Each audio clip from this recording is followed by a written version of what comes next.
The beginning of Kyoto Machiya architecture traces back to 792 in Heian period of Japan.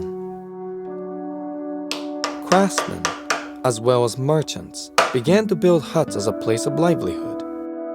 As Japan entered 17th century of Edo period, architectural development progressed tremendously. Daiku, or Japanese carpenters, were the heart of social infrastructure of the country, providing the basis of lifestyle for the people. The teachings and traditions of carpentry is passed down from their masters. The process of Japanese carpentry begins with alignment of wood into rough, large squares. Then, masakaku, a process of aligning all surfaces to be the right angle using wood processing machine. The distinguishable craftsmanship lies in architecture built through interlocking of wood with pillars and beams without use of nails.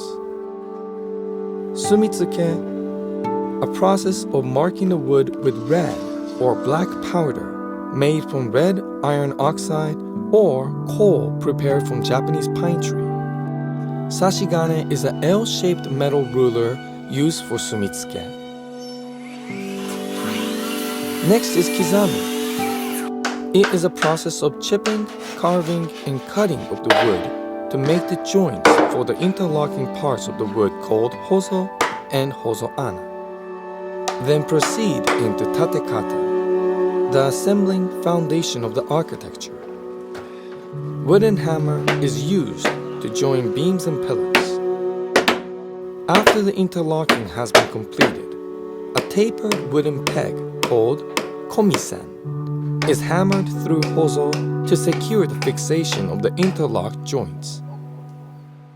The final operation is called muneage, where the ridge called mune wood is assembled to serve as a base for the roof. These techniques are tip of the iceberg. The discipline and mastery of the workmanship is a true enchantment that extends to all Japanese crafts.